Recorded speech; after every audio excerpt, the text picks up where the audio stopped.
Retro tips. I'm going to talk to you guys about how to figure out where to build something on a property you're thinking about buying or maybe you already own.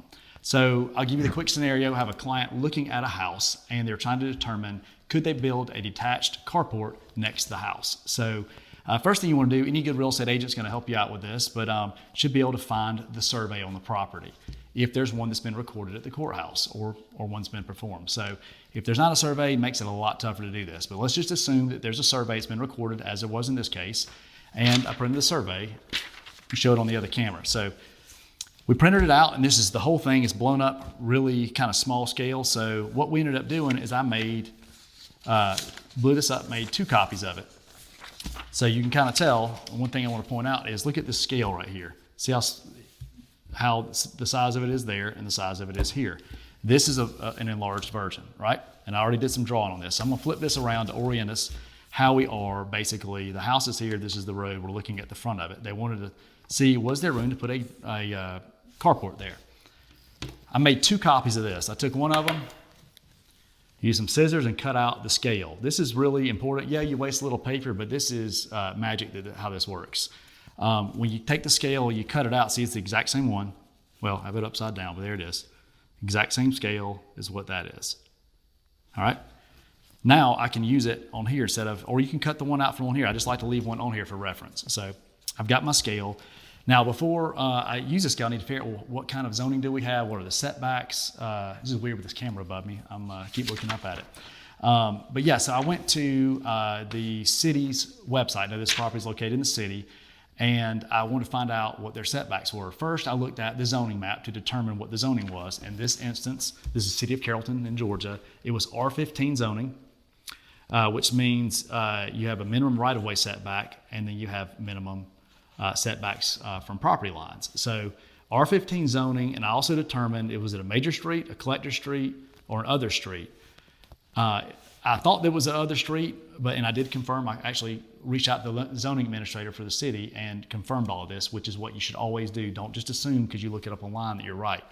That'll get you in trouble. So I confirmed that it was just a regular street and that there was a 20-foot setback from the street, and then there was a 10-foot setback from the side yard. So sometimes setbacks can be confusing. Sometimes it's from the street, sometimes it's from the center line of the road, sometimes it's from the right-of-way. These are the things that your local municipality will answer for you, and it's different for every single one. The county's different from the cities. City of Carrollton is different from City of Villa Rica, and Carroll County all have different rules on stuff. Some of it's similar, but a lot of it's different. So try it with me on this. I got my little scale here, and this is the house. This house was built a long time ago. It's over 100 years old. It's right on the property line. You can see where the survey comes back on the property line. We figured out, if it's got to be 20 feet off the road, with it, using our little scale, this is the 0 mark right here on this one. So the house is really, it wouldn't be built right that close to the road anymore, but you have to think this road was probably a dirt road originally. This house probably never had electricity when it was built, maybe not had plumbing. And a lot of things have changed since then, but it's grandfathered in, it's already here. We just have to figure out how to make this work. So I've got my little scale. I start at the 0 mark on the side of it here, and I realize this is 15 feet. So if I put my little 0 mark right here on the side of the house, and I come over 15 feet, 30 feet. So basically the side of the house is 30 feet from the property line, right? So looking at that, I'm guesstimated that to stay 10 feet off the property line, which is a little bit more confusing, I put a little mark right here that's approximately 10 feet. It goes from 0 to 15. This kind of breaks down a little further, but didn't do an even 10 for whatever reason on this scale. But right there, that's about 10. That's about 10 feet. Or you look at it the other way around.